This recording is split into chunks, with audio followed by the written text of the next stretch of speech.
भाई साहब, कसम से लाइफ में कभी कभी ऐसा पोपट होता है ना कि बंदा समझ नहीं पाता कि हंसे या रोए। अब अपने इस भाई को ही देख लो। इसके जिगरी दोस्त ने इसे पूरे 10 लाख का लालच देकर अपनी जगह ब्लाइंड डेट पर भेजा था। सामने बैठी थी एकदम कड़क बॉस लेडी टाइप की अमीर नखरे वाली मैडम। अब अपने भाई ने सोचा कि भाई डेट तो खराब करनी ही है, तो क्यों ना फुल ऑन रायता फैलाया जाए। भाई ने जाते ही पहला डायलॉग मारा, ये लो तुम्हें एक मौका देता हूँ कि तुम मुझे अपने प्यार में पागल कर सको। इसके बाद भाई ने ऐसे ऐसे ड्रामे किए कि नॉर्मल लड़की होती तो चप्पल उठा लेती, पर यहाँ ट्विस्ट आ गया। मैडम को भाई की ये अजीब हरकतें पसंद आ गईं। वो बोली, यार तुम बड़े मजेदार पीस हो, चलो शादी का सर्टिफिकेट बनवाते हैं। भाई का दिमाग वहीं अमा यार ये क्या हो गया वाले मोड में चला गया। अभी वो हाथ में वो लाल रंग की शादी की किताब देखकर सदमे में था ही कि तभी उसके दोस्त का फोन आता है। अब्बे साले, तूने लड़की को डच क्यों मार दिया? वो कब से इंतजार कर रही है। भाई ने चौंक कर कहा, है तो फिर मेरे बगल में जो बैठी है वो किसकी लुगाई है? बगल से मैडम मुस्कुराकर बोली, अरे जानू, मैं तो तुम्हारी बीवी हूं ना। अब भाई की डर के मारे फटने वाली थी। उसने दोस्त से पूछा, भाई रूम नंबर क्या था? दोस्त बोला, अरे 6 नंबर नहीं 9 नंबर रूम था भाई। लो जी, नंबरों के हेर फेर ने भाई की लंका लगा दी। असल में कहानी 2 घंटे पहले शुरू हुई थी, जब इसके दोस्त ने घर के प्रेशर से बचने के लिए इसे अपनी जगह भेजा था और कहा था, भाई बस जाकर डेट खराब कर दे। अपने भाई ने भी इशारे को समझा और सीधे पहुंच गया रेस्टोरेंट। वेटर से कहा, 6 नंबर टेबल। वहां बैठी थी एक बेहद खूबसूरत कातिल आंखों वाली लड़की। भाई ने सोचा, ऐसी कड़क लड़कियों की लंका लगाने का एक ही तरीका है, इन्हें नीचा दिखाओ और फुल मम्मी का लाडला बन जाओ। भाई एकदम चौड़ा होकर बैठ गया और बोला, देखो मैडम, शादी के बाद तुम्हें घर पर रहकर बच्चे संभालने होंगे और मेरी मम्मी जो कहेंगी वो पत्थर की लकीर होगा। कोई शक? भाई मन ही मन सोच रहा था, वाह बेटा क्या डायलॉग मारा है, अब ये लड़की भड़केगी। पर मैडम तो अलग ही मिट्टी की बनी थी। वो बोली, तुम इतनी देर से यहाँ बैठे हो, तुमने मुझे पहचाना नहीं? भाई टशन में बोला, पहचानने की क्या बात है, शादी के लिए आए हैं, ज्यादा भाव मत खाओ मिस वर्मा। जबकि मैडम का सरनेम तो कुछ और ही था। मैडम मुस्कुराई और बोली, बड़े दिलचस्प हो यार तुम, चलो मुझे मंजूर है। भाई का तो तोता उड़ गया, ये लड़की क्या अलग ही टेस्ट की है भाई। तभी फोन पर दोस्त का सच सामने आया कि कमरा नंबर 6 नहीं 9 था। भाई ने झेमते हुए मैडम से कहा, अरे मैडम वो छोटी सी गलत फहमी हो गई थी, सॉरी, और वहां से दुम दबाकर भागा। इसके बाद भाई पहुंचा असली वाली डेट यानी 9 नंबर रूम में। वहां एक नॉर्मल सी लड़की बैठी थी। भाई ने अभी बात शुरू ही की थी कि पीछे से वही 6 नंबर वाली मैडम, जिनका नाम जांग वांटिंग था, वो आ धमकी। वो अपनी मम्मी की उस बात को सीरियस ले चुकी थी कि अच्छा लड़का मिले तो झटपट हाथ मार लो वरना कोई और ले जाएगी। वो रूम में आई, उनके जलवे देखकर भाई की सिट्टी पिट्टी गुम हो गई। भाई बोला, अरे दीदी सॉरी तो बोला था, अब यहाँ क्या करने आई हो? मैडम बोली, शुरुआत तो गलत फहमी से ही होती है छोटे, तुमने रूम में आकर मुझसे फ्लर्ट किया, अब उसका हर जाना तो भुगतना पड़ेगा। भाई ने सोचा, यार ये तो सीधे शॉर्टकट मारने के चक्कर में है। उसने अपनी असली डेट वाली लड़की से हाथ जोड़कर माफी मांगी और मैडम के साथ बाहर आ गया। गाड़ी में बैठते ही मैडम ने सीधे प्रपोज मार दिया, चलो मेरी गर्लफ्रेंड बन जाओ, आई मीन बॉयफ्रेंड बन जाओ। भाई बोला, अरे मैडम रहम करो, इतनी सुंदर हो कोई भी मिल जाएगा, मुझे क्यों फंसा रही हो? किनारे गाड़ी रोको, मुझे उतरना है। मैडम ने दिमाग चलाया, देखो तुम्हें भी शादी का प्रेशर है, मुझे भी, तो क्यों ना हम दोनों घर वालों के सामने बॉयफ्रेंड गर्लफ्रेंड होने का नाटक करें, बाकी टाइम अपनी अपनी लाइफ जिएंगे। भाई ने सोचा, आइडिया तो बुरा नहीं है, इतनी कड़क लड़की को घर ले जाऊंगा तो मम्मी पापा की बोलती बंद हो जाएगी। भाई मान गया। मैडम ने कहा, चलो इंट्रोडक्शन हो जाए, मैं वांटिंग 26 साल की। भाई बोला, मैं लिन बेई 25 साल का। मैडम हंसकर बोली, अरे तो तुम तो छोटे निकले, चलो प्यार से दीदी बोलो। भाई चिढ़ गया, कभी नहीं। इसके बाद मैडम भाई को अपनी एक आलीशान हवेली जैसी विला पर ले गई। भाई का तो एरिया देखकर ही मुंह खुला का खुला रह गया। वो डर गया कि कहीं ये सीधे सास ससुर से मिलाने तो नहीं ले आई। मैडम ने कहा, डरो मत छोटे, बस रास्ता याद करवा रही हूँ ताकि अगली बार जब कोई मिशन हो तो भटक न जाओ। अंदर जाकर दोनों ने अपनी झूठी कहानी सेट करना शुरू किया। मैडम बोली, देखो मैं एक छोटी मोटी स्टार हूँ। भाई ने उनका चेहरा देखा जो किसी बॉलीवुड की टॉप एक्ट्रेस से भी ज्यादा चमक रहा था। भाई ने तंज कसा, छोटे मोट स्टार्स बॉडीगार्ड लेकर नहीं घूमते मैडम।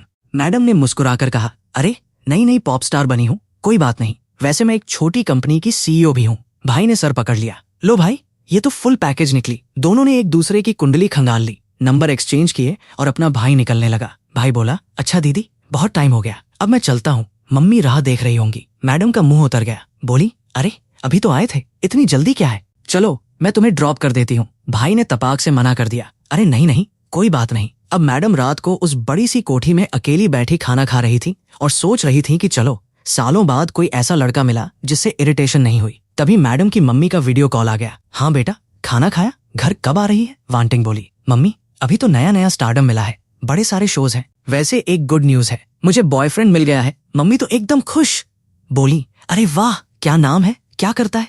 मैडम ने बताया, नाम लिन बेई है, 25 साल का है और अपनी एक छोटी सी कंपनी चलाता है। दिखने में एकदम लल्लन टॉप है, मेरी पसंद का। मम्मी बोली, चलो बढ़िया है, किसी दिन घर लेकर आ, मैं भी तो देखूं।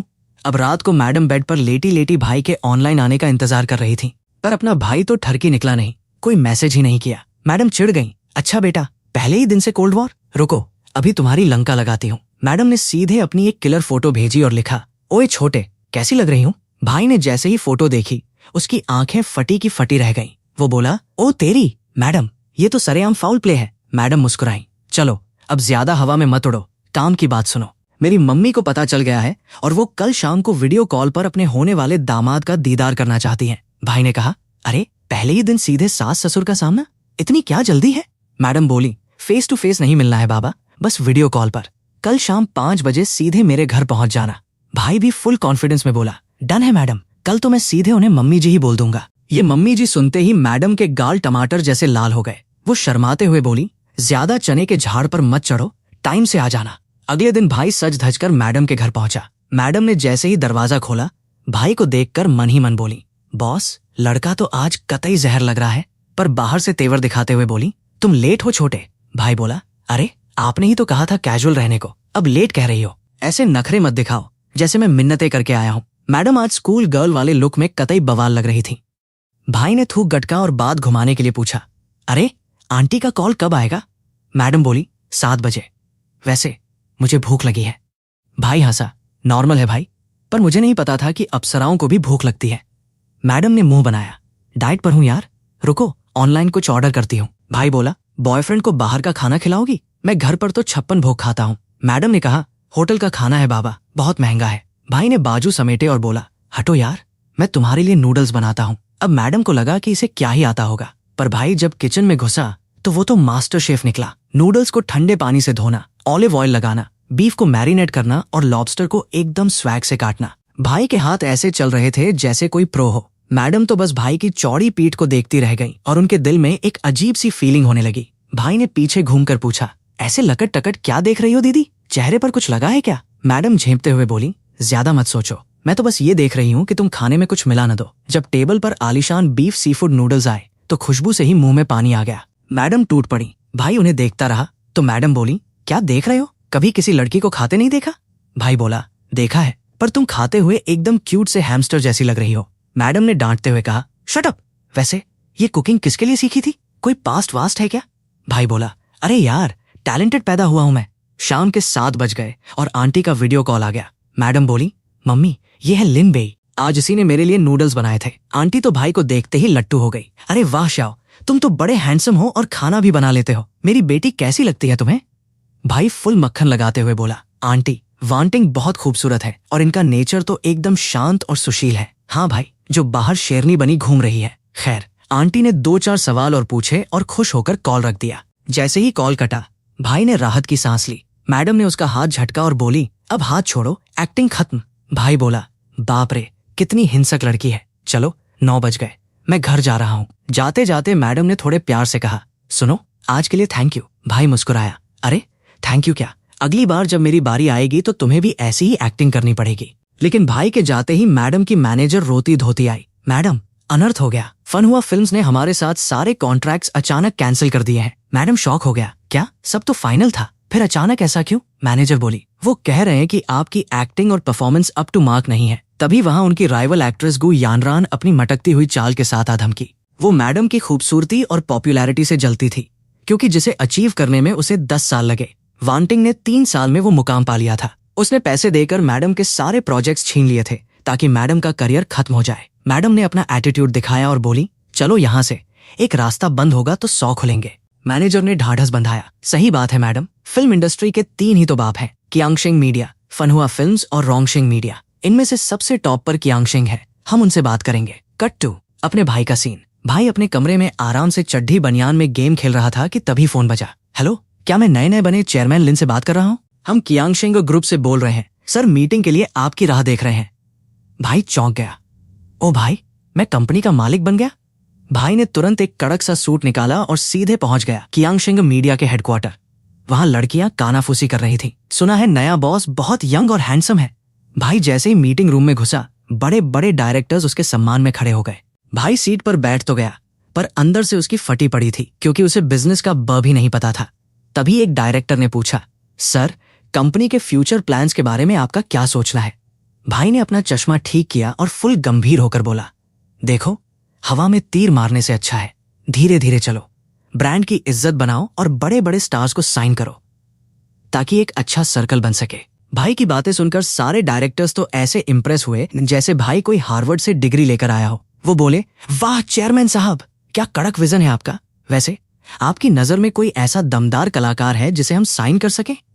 भाई ने एकदम टशन में कहा, हाँ, एक लड़की है, नाम है जांगवान। अब वांटिंग का नाम सुनते ही डायरेक्टर्स थोड़े सोच में पड़ गए। सर, वो तो वही है ना जिसका अभी कॉन्ट्रैक्ट कैंसिल हुआ है। लड़की साफ सुथरी है, कोई स्कैंडल नहीं है, पर वो अभी उतनी बड़ी स्टार नहीं है कि हमारी कंपनी के लेवल से मैच करे। भाई ने तुरंत अपनी चौड़ाहट दिखाई। स्टारडम की चिंता मत करो, हमारे पास अंधा पैसा और रिसोर्सेज हैं, हम उसे रातों रात सुपरस्टार बना देंगे। और सुनो, अगर दूसरी कंपनी के साथ उसका कोई पेनल्टी का चक्कर है तो सारा खर्चा हमारी कंपनी उठाएगी, टेंशन नहीं लेने का। अब भाई को ये तो नहीं पता था कि बेचारी वांटिंग की सच में लंका लग चुकी है। वो तो बस अपनी नकली गर्लफ्रेंड की मदद कर रहा था। मीटिंग खत्म हुई ही थी कि भाई के फोन की घंटी बजी। मैसेज आया, छोटे, तुरंत मेरे घर आ जा, बहुत अर्जेंट मैटर है, फोन पर नहीं बता सकती, तू बस भाग कर आ। भाई जैसे ही सूट वूट पहनकर कतई हीरो बनकर उनके घर पहुंचा, मैडम की तो आंखें खुली की खुली रह गईं। वो बोली, वाह छोटे, आज तो एकदम दूल्हा बनकर आए हो, क्या चक्कर है? भाई बोला, अरे आज ऑफिस में एक मीटिंग थी, अब जल्दी बताओ, क्या आफत आ गई जो मुझे इतनी जल्दी बुला लिया? मैडम ने मासूम सा मुंह बनाया, सच्ची बात बताऊं, गुस्सा तो नहीं होगे ना? असल में मुझे तुम्हारे हाथ का खाना खाना था, इसलिए बुलाया। भाई ने अपना सिर पकड़ लिया, क्या यार, सिर्फ खाना खाने के लिए तुमने मेरा ये हाल कर दिया? मुझे लगा कोई मुसीबत आ गई है। मैडम मुस्कुराकर बोली, अब आ गए हो तो नखरे मत दिखाओ, तुम्हें जिम्मेदारी लेनी पड़ेगी। उस दिन अपनी कुकिंग के जलवे क्यों दिखाए थे फिर? भाई हार मानकर किचन में चला गया। अब भाई जब खाना बना रहा था तो अचानक बाहर मौसम बदल गया और तेज बारिश होने लगी। भाई खिड़की से बाहर देखने लगा। मैडम पीछे से बोली, क्या हुआ छोटे, खाना बनाते बनाते कहाँ खो गए? भाई बोला, अरे मेरी भोली दीदी, बाहर देखो, कैसी कयामत की बारिश हो रही है। मैडम ने खिड़की के बाहर झांका और बोली, अरे हाँ यार, पर तुम टेंशन मत लो, खाना खाओ, तब तक बारिश कम हो जाएगी। भाई ने इस बार टेबल पर ऐसा जादू बिखेरा कि देखने वाले देखते रह जाएं। स्टीम्ड फिश, कड़क शाही कबाब, मसालेदार चिली चिकन और साथ में गर्मा गर्म सूप। मैडम तो खुशबू सूंघते ही टूट पड़ी। वो ऐसे खा रही थीं जैसे सदियों की भूखी हो। भाई ने कहा, अरे मैडम, जरा हौसले से खाओ, कोई छीन नहीं रहा आपसे। मैडम ने मुंह में खाना ठूंसते हुए कहा, वो, मुझे बहुत तेज भूख लगी थी, वरना मैं ऐसे नहीं खाती, तुम कुछ गलत मत समझना। देखते ही देखते पूरी टेबल साफ हो गई। मैडम ने पेट पर हाथ फेरते हुए कहा, आह, मजा आ गया, खाना सच में लाजवाब था। तभी भाई ने देखा कि बाहर तो बिजली कड़क रही है और बारिश थमने का नाम नहीं ले रही। इसी बीच भाई के फोन की घंटी बजी। मम्मी का कॉल था। भाई ने फोन उठाया। हाँ मम्मी। मम्मी उधर से कड़क आवाज में बोली, कहाँ मर गया तू इतनी रात को? सुन छोटे, बाहर बहुत तेज बारिश है, गाड़ी चलाना खतरे से खाली नहीं है, तू आज रात वहीं रुक जा।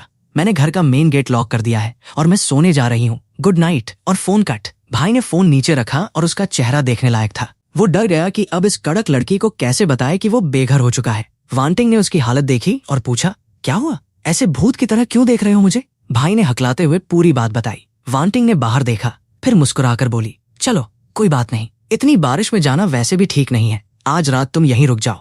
भाई ने राहत की सांस ली और बोला, चलो, अगर आप इतना जिद कर ही रही हो तो मैं रुक जाता हूँ। भाई एक कमरे में जाकर सो गया, पर मैडम की आंखों से नींद गायब थी। अब आधी रात को मैडम पहुंच गई भाई के कमरे के बाहर। खटखटाकर बोली, लिन बे, सो गए क्या? भाई अंदर से कड़क आवाज में बोला, हाँ सो गया। मैडम का ईगो हर्ट हो गया कि भाई, इतनी कड़क लड़की आधी रात को खुद मिलने आई है और ये लड़का भाव खा रहा है। मैडम ने आव देखा नताव, सीधे दरवाजा खोलकर अंदर घुस गई। भाई ने अपनी चादर ठीक की और बोला, अरे दीदी, आधी रात को यहाँ क्या रायता फैलाने आई हो? मैडम मुंह बनाकर बोली, नींद नहीं आ रही थी, सोचा तुमसे गप्पे मार लूं। भाई बोला, गजब है यार, मुझे तो आ रही थी, तुमने मेरी नींद की लंका लगा दी। मैडम ने सॉरी बोला, पर जाने का नाम नहीं लिया। फिर अचानक पूछती हैं, अच्छा छोटे, ये बताओ तुम्हें कैसी लड़कियां पसंद हैं? भाई ने भी मौका देखकर चौका मारा, मुझे एकदम बॉस लेडी टाइप, सुंदर और कड़क फिगर वाली लड़की पसंद है। ये सुनते ही मैडम के गाल फिर से टमाटर हो गए। मन ही मन सोचने लगी, लो, ये तो बिल्कुल मेरे जैसे ही तारीफ कर रहा है। फिर भाई ने पूछा, अब आपकी बारी, आपको कैसा लड़का चाहिए? मैडम बोली, एकदम हैंडसम, फिट और जो मेरे लिए कड़क नूडल्स और शानदार खाना बना सके। भाई हंसा। मैडम सीधे सीधे बोलो ना कि मुझसे प्यार हो गया है, इतना घुमा क्यों रही हो? मैडम ने टशन दिखाया। हंस मत, बड़े आए। बातों बातों में मैडम थोड़ी इमोशनल हो गई और बोली, लिन बेई अगर मैं स्टार न रहूं तो क्या तुम तब भी? भाई ने बीच में ही पूछा, क्यों, क्या हुआ? तब मैडम ने अपना सारा दर्द बयां किया कि कैसे उस जलकुकड़ी एक्ट्रेस ने उन्हें इंडस्ट्री से बैन करवा दिया है। भाई शांत होकर सब सुनता रहा। तभी मैडम बोली, चलो मुझे नींद आ रही है, और भाई के बेड पर ही लुढ़क गई। भाई ने देखा कि मैडम तो घोड़े बेचकर सो चुकी हैं। उसने धीरे से मैडम को अपनी बाहों में उठाया। भाई साहब कितनी हल्की है ये, और खुशबू तो कतई नशीली है। भाई ने खुद को संभाला। बेटा लिन बेई, कंट्रोल उदय कंट्रोल, और उन्हें ले जाकर उनके कमरे में सुला दिया। सोते सोते भी मैडम बड़बड़ा रही थी, मुझे सी फूड नूडल्स खाने हैं। भाई ने सर पकड़ लिया। सोते में भी खाने के सपने? अगली सुबह जब बारिश रुकी तो भाई ने सबसे पहले अपने सेक्रेटरी को फोन घुमाया। सुनो, उस जांग वांटिंग को हमारी कंपनी कियांगशेंग मीडिया में साइन करो। उसके जितने भी प्रोजेक्ट्स हैं सब मैं खुद देखूंगा। उधर से सेक्रेटरी हैरान, सर आप श्योर हो ना? वो तो बैन चल रही है। भाई ने रॉब से कहा, जो बोला वो करो। यहाँ मैडम की जब आंख खुली तो उन्होंने खुद को अपने बेड पर पाया। वो समझ गई कि भाई ने ही उन्हें गोदी में उठाकर यहाँ छोड़ा है। मैडम का दिल पिघल गया, क्योंकि आज तक किसी लड़के ने उन्हें ऐसे टच नहीं किया था। बाहर आई तो भाई नाश्ता टेबल पर सजा चुका था। मैडम बोली, अरे छोटे, तुम्हें कैसे पता मुझे नूडल्स खाने थे? भाई टांग खींचते हुए बोला, मुझे सब पता है, और सोते हुए जो तुम मुंह चमका रही थी ना, वो भी देखा मैंने। मैडम झेप गई और बोली, ज्यादा बकवास मत करो, नाश्ता अच्छा है इसलिए छोड़ रही हूं। नाश्ता करके भाई अपने काम पर निकला और मैडम अपनी मैनेजर के साथ फिर से नए प्रोडक्शन हाउस के चक्कर काटने लगी। वो पहुंची रोंगशेंग मीडिया, जो थोड़े छोटे लेवल की कंपनी थी, पर वहां के मैनेजर ने सीधे हाथ जोड़ लिए। मैडम ऊपर से आर्डर है, हम आपको साइन नहीं कर सकते। मैडम और उनकी मैनेजर ने शहर की हर छोटी मोटी कंपनी का दरवाजा खटखटाया, पर सबने दुम दबाकर मना कर दिया। मैनेजर चिढ़कर बोली, हट यार, इन 2 कौड़ी की कंपनियों में हमें जाना ही नहीं है। तभी मैडम का फोन बजा। हेलो, क्या मैं मिस जांग वांटिंग से बात कर रहा हूँ? हम कियांगशेंग मीडिया से बोल रहे हैं, हम आपके साथ एक बड़ा कॉन्ट्रैक्ट साइन करना चाहते हैं। मैडम के तो तोते उड़ गए। देश की सबसे नंबर 1 कंपनी खुद फोन कर रही है। उन्होंने पूछा, पर आप मुझे क्यों साइन कर रहे हैं? मेरी तो मार्केट में लंका लगी हुई है। उधर से आवाज आई, मैडम वजह तो हमें भी नहीं पता, बस हमारे नए चेयरमैन का सख्त आर्डर है, आप आज दोपहर को हमारे ऑफिस आ जाइए। मैडम और उनकी मैनेजर खुश होकर सीधे कंपनी के हेडक्वार्टर पहुंची। पर किस्मत देखो, वहीं बाहर उन्हें वो जलकुकड़ी एक्ट्रेस गु यानरान मिल गई। मैडम को वहां देखकर उसके पेट में मरोड़ उठने लगी। वो मटकती हुई आई और बोली, अरे ये कौन है? जांग वांटिंग, तुम जैसी 3rd क्लास एक्ट्रेस इस नंबर 1 कंपनी के दफ्तर में क्या कर रही हो? यहाँ झाड़ू पोछा लगाने आई हो क्या? मैनेजर को गुस्सा आ गया। बदतमीज औरत, जुबान संभाल के। पर मैडम ने उसे रोका, छोड़ो इसे, हमारे पास फालतू लोगों के लिए टाइम नहीं है। और वो अंदर चली गई। यानरान पीछे से बड़बड़ाई, देखती हूँ कैसे अंदर जाती है, अभी लात खाकर बाहर आएगी। अंडर मीटिंग रूम में डायरेक्टर ने मैडम का स्वागत किया। मैडम ने सीधे मुद्दे की बात पूछी, सर साफ साफ बताइए, आपकी कंपनी मुझे क्यों साइन कर रही है? क्या इसके पीछे किसी का कोई गंदा इरादा है? मैडम को डर था कि कहीं कोई बड़ा बुढ़ा डायरेक्टर उन पर डोरे डालने के चक्कर में तो नहीं है, क्योंकि उनके दिल में तो अब वो नूडल्स वाला छोटा भाई बस चुका था। डायरेक्टर हंसकर बोला, मैडम आप गलत समझ रही हैं। हमारे जो नए चेयरमैन आए हैं उन्होंने पर्सनली आपका नाम रेकमेंड किया है और कहा है कि आप पर अंधा पैसा लगाया जाए। बाकी उनकी तरफ से कोई डिमांड नहीं है, आप सेफ हैं। ये सुनते ही मैडम के चेहरे पर वो खूबसूरत मुस्कान वापस आ गई जो कई दिनों से गायब थी। डील पक्की हो गई और मैडम खुशी खुशी बाहर आई। मैनेजर बोली, यार वांटिंग, ये तो करिश्मा हो गया। पर ये नया बॉस आखिर है कौन जो तुम पर इतना मेहरबान है? वांटिंग भी सोच में पड़ गई, कौन हो सकता है? मैं तो किसी ऐसे अमीर बंदे को जानती भी नहीं। 3 दिन बाद अपना भाई घर पर बैठकर आराम से गेम खेल रहा था कि मैडम का फोन आया। ओए छोटे, कल फ्री है क्या? मैंने देश की सबसे बड़ी कंपनी कियांगशेंग मीडिया के साथ कॉन्ट्रैक्ट साइन कर लिया है, इसी खुशी में तुम्हें पार्टी दे रही हूँ। भाई ने बिना किसी एक्साइटमेंट के कहा। ओह चलो बधाई हो। मैडम चिढ़ गई, अबे साले, इतनी बड़ी खबर दी है, कम से कम उछल कूद तो मचाता। खैर कल सुबह 10 बजे थीम पार्क के गेट पर आ जाना, लेट हुआ तो तेरी लंका लगा दूंगी। अगले दिन भाई जैसे ही टाइम पर पहुंचा, मैडम पहले से खड़ी थी। उन्होंने भाई के हाथ में एक जूस का कैन थमाया और बोली, ये लो टाइम पर आने का इनाम, अब जल्दी चलो, रोलर कोस्टर की राइड के लिए बहुत लंबी लाइन होने वाली है। पार्क में घुसते ही मैडम का तो जैसे बचपन लौट आया। वो बच्चों की तरह भाई का हाथ खींचकर कभी इस जादुई झूले पर तो कभी उस डरावने रोलर कोस्टर पर ले जाने लगी। भाई की तो हर राइड के बाद डर के मारे फटने वाली होती और मैडम नीचे आते ही उसे देखकर पेट पकड़ पकड़ कर हंसती। क्या हुआ छोटे, लंका लग गई क्या? हंसते खेलते शाम हो गई। दोनों जायंट व्हील बड़े वाले झूले पर बैठे जो धीरे धीरे आसमान की तरफ बढ़ रहा था। अब उस छोटे से केबिन में हवा एकदम रोमांटिक होने लगी। मैडम ने खिड़की के बाहर देखते हुए थोड़े शर्माते हुए कहा, लिन बेई थैंक यू यार, सच में बहुत सालों बाद मैं इतना खुलकर हंसी हूं। भाई स्टाइल मारते हुए बोला, अरे थैंक यू मत बोलो मैडम, वैसे भी मैं फ्री ही था।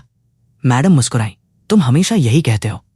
वैसे एक बात बताऊं, मेरा इस नंबर 1 कंपनी कियांगशिंग मीडिया में साइन होना मुझे खुद एक सपना जैसा लग रहा है। वो डायरेक्टर खुद फोन करके बोले कि तुम्हें सारे बड़े प्रोजेक्ट्स मिलेंगे, मुझे तो यकीन ही नहीं हो रहा। भाई बोला, अरे इसमें इतना क्या सोचना, तुम कड़क एक्ट्रेस हो, डिजर्व करती हो। मैडम ने सोच में डूबते हुए कहा, नहीं यार कुछ तो गड़बड़ है। मैंने डायरेक्टर से पूछा कि मुझे क्यों चुना, तो वो बोले कि ऊपर से किसी खास बंदे का सख्त आर्डर है। मैंने नाम पूछा तो उन्होंने बताया नहीं, पता नहीं कौन है वो रहमदिल इंसान। भाई ने हंसते हुए मैडम के सिर पर धीरे से टपली मारी और बोला, ज्यादा दिमाग के घोड़े मत दौड़ाओ, जो मिल रहा है लपेट लो, बस चुपचाप अच्छी एक्टिंग करो, बाकी दुनियादारी की टेंशन छोड़ो, और हाँ बड़ी स्टार बन जाओ तो इस छोटे भाई को भूल मत जाना। मैडम चहक कर बोली, अरे कभी नहीं, तुम्हें तो मैं अपना पर्सनल शेफ बनाऊंगी जो रोज मेरे लिए कड़क नूडल्स बनाएगा।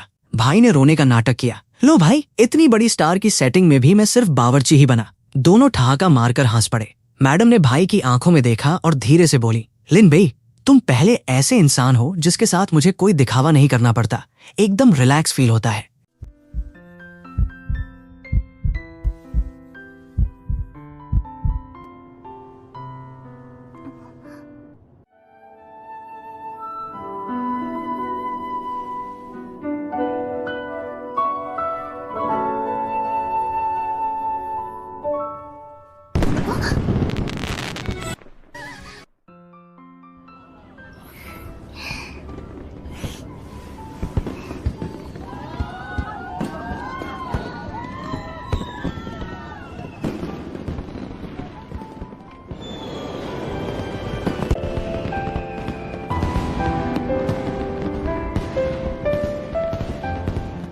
इसके बाद तो भाई रोज मैडम के लिए कड़क और हेल्दी खाना बनाने लगा और दोनों की बॉन्डिंग एकदम नेक्स्ट लेवल पर पहुंच गई। तभी आया वो दिन जिसका पूरी फिल्म इंडस्ट्री को इंतजार था, golden tripod awards. Bollywood Tollywood से लेकर सारे बड़े बड़े डायरेक्टर्स, प्रोड्यूसर्स और सुपरस्टार्स रेड कारपेट पर जलवे बिखेर रहे थे।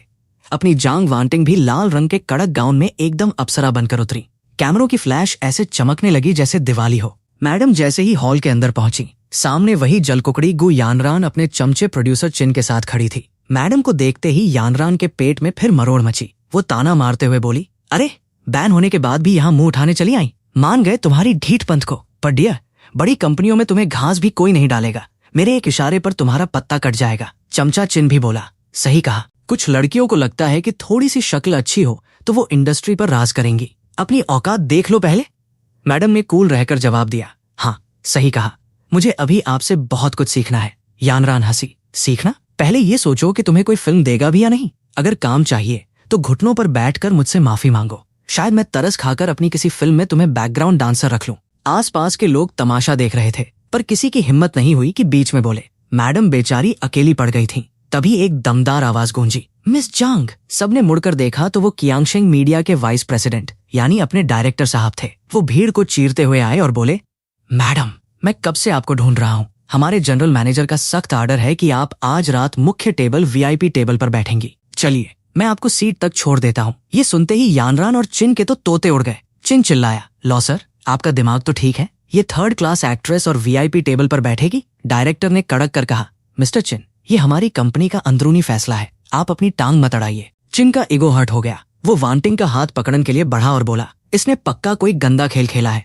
ऐसे कैसे ये वहां बैठ जाएगी। मिस जांग धमकी समझो या अल्टीमेटम, तुम इस टेबल पर नहीं बैठ सकती। डायरेक्टर ने कहा, सिक्योरिटी इन दोनों को धक्के मारकर बाहर निकालो। चिन बौखला गया, अबे किसकी हिम्मत है जो मुझे छुए, किसकी हिम्मत है, मेरी हिम्मत है। तभी हॉल के दरवाजे पर एक कड़क, बुजुर्ग और रौबदार आवाज गूंजी। सबने देखा तो वो देश के सबसे बड़े ऑस्कर विजेता डायरेक्टर जाओ देमिंग थे, जिनके पीछे पूरी इंडस्ट्री हाथ जोड़कर घूमती है।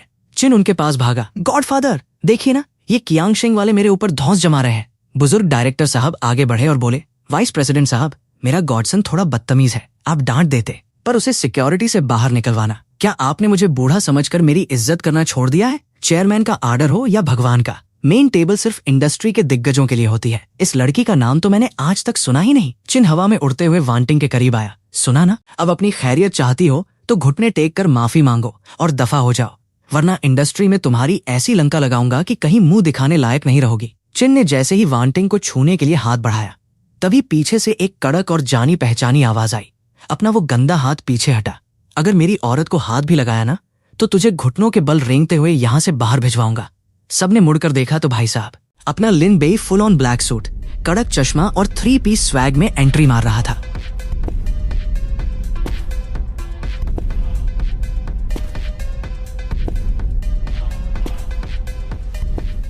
आसपास के लोग कानाफूसी करने लगे। अरे ये तो कियांगशेंग का वो रहस्यमयी नया चेयरमैन है जिसके सामने बड़े बड़े रईस पानी भरते हैं।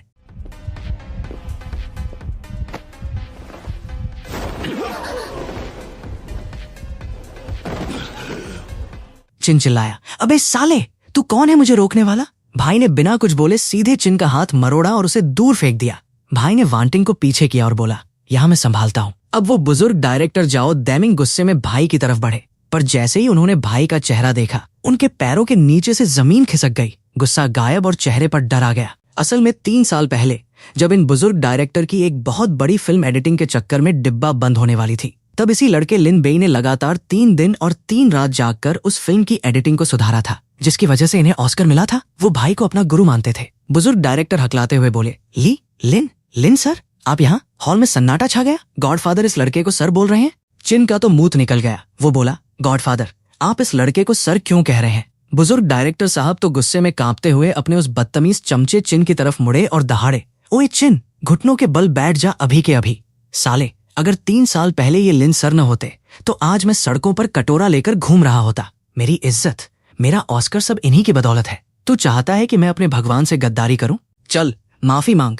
भाई ने बीच में हाथ उठाया और ठंडे अंदाज में बोला, जाओ साहब आपकी गलती नहीं है, पर ये जांग वांटिंग से माफी मांगे। चिन की तो अब डर के मारे बुरी तरह फट चुकी थी। वो तुरंत वांटिंग के पैरों में गिर गया और हकलाते हुए बोला, जांग मैडम मुझे माफ कर दीजिए, मुझसे बहुत बड़ी भूल हो गई। भाई पीछे से कड़क आवाज में बोला, अबे आवाज नहीं आई, थोड़ा जोर से बोल। चिन रोते हुए और तेज चिल्लाया, सॉरी मैडम मुझे माफ कर दीजिए, मुझे अपनी औकात पता चल गई है। सामने घुटनों पर बैठे चिन को देखकर अपनी जांग वांटिंग की आंखों से आंसू छलक आए, पर ये आंसू किसी दुख के नहीं थे, बल्कि आज उनकी लाइफ में पहली बार उन्हें ये फील हो रहा था कि भाई साहब कोई ऐसा बंदा है जो उनके पीछे चट्टान की तरह खड़ा है और उनके लिए पूरी दुनिया से लड़ने का दम रखता है। भाई ने धीरे से आगे बढ़कर वांटिंग के आंसू पोंछे और प्यार से बोला, अरे रोती क्यों हो मेरी जान? अब से इस पूरी इंडस्ट्री में किसी के बाप में इतना दम नहीं है जो तुम्हारी तरफ आंख उठाकर भी देख सके। वांटिंग ने सिसकते हुए भाई का हाथ पकड़ा। लिन बेई ये तुम ही हो ना? मुझे तो लग रहा है कि मैं कोई सपना देख रही हूँ। भाई मुस्कुराया, सॉरी यार इस बार भी तुम्हें बचाने में थोड़ी देर हो गई। इसके बाद भाई फुल स्वैग में वांटिंग का हाथ थामकर सीधे स्टेज पर चढ़ गया। माइक हाथ में लिया, पूरे हॉल पर एक नजर दौड़ाई और बोला, देवियों और सज्जनों, आज जो भी रायता यहाँ फैला उसके लिए मैं माफी चाहता हूँ, पर इस मंच से आज मैं 2 बड़े ऐलान करने जा रहा हूँ जिसे सब कान खोलकर सुन लें। पहला ऐलान, हमारी कंपनी कियांगशेंग मीडिया आज से सुपरस्टार प्रोजेक्ट लॉन्च कर रही है। अगले 3 साल तक हमारी कंपनी के जितने भी नंबर 1 प्रोजेक्ट्स, अंधा पैसा और टॉप क्लास रिसोर्सेज होंगे, वो सब के सब सिर्फ और सिर्फ मिस जांग वांटिंग के नाम किए जाते हैं। ये सुनते ही पूरे हॉल में हड़कंप मच गया। भाई साहब ये वो प्रोजेक्ट था जिसे कंपनी अपने सबसे बड़े स्टार्स के लिए छुपा कर रखती थी और भाई ने वो सीधे वांटिंग की झोली में डाल दिया। भाई यही नहीं रुका, उसने अपनी नजरें उस जल कुकड़ी गु यानरान पर टिकाई और दूसरा ऐलान किया, फन हुआ फिल्म्स ने हमारी वांटिंग के साथ धोखा किया और जबरदस्ती उन्हें बैन किया। हमारी लीगल टीम ने उनके खिलाफ सारे सबूत तैयार कर लिए हैं। कल सुबह कोर्ट में उन पर केस ठोका जाएगा। और रही बात इस गु यानरान की, तो इसने जो घटिया चालें चली हैं उसके लिए कियांगशेंग मीडिया आज से इसे पूरी फिल्म इंडस्ट्री से बॉयकॉट करता है। आज के बाद जो भी ब्रांड या प्रोडक्शन हाउस इसके साथ काम करेगा, कियांगशेंग उसके साथ अपने सारे रिश्ते हमेशा के लिए खत्म कर लेगा। लो भाई, एक ही झटके में भाई ने उस जल कुकड़ी का करियर पूरी तरह से तबाह कर दिया। यानरान का चेहरा तो ऐसा उतर गया जैसे उसकी लॉटरी का टिकट नाली में गिर गया हो। भाई ने माइक साइड में रखा, वांटिंग की तरफ घूमा और उसकी आंखों में देखते हुए बोला, मैंने तुमसे कहा था ना, अब से कोई तुम्हें छू भी नहीं पाएगा, क्योंकि आज से मैं तुम्हारा सबसे बड़ा सपोर्ट सिस्टम हूँ। तभी भाई ने अपनी जेब से एक चमचमाती हुई हीरे की अंगूठी निकाली और एक घुटने पर बैठ गया। मिस जांग वांटिंग, क्या तुम मुझसे शादी करोगी? पूरा हॉल इस ट्विस्ट को देखकर पागल हो गया। सब चिल्लाने लगे, हाँ बोल दो, हाँ बोल दो, शादी कर लो। वांटिंग के चेहरे पर दुनिया की सबसे खूबसूरत मुस्कान आ गई। वो शर्माते हुए जोर से बोली, हाँ मुझे मंजूर है। तो दोस्तों कहाँ तो भाई 10 लाख लेकर दोस्त की जगह नकली डेट पर गया था और रूम नंबर की गड़बड़ से इस कड़क मैडम से पंगा ले बैठा था, और कहाँ आज सीधे इनका दूल्हा बन गया। इसे कहते हैं किस्मत का कड़क कनेक्शन। अगर आपको इस अनोखे शेफ और सुपरस्टार चेयरमैन की लव स्टोरी मजेदार लगी तो वीडियो को लाइक और चैनल को सब्सक्राइब करना मत भूलना। मिलते हैं अगली किसी कड़क कहानी में। तब तक के लिए टेक केयर और बाय बाय।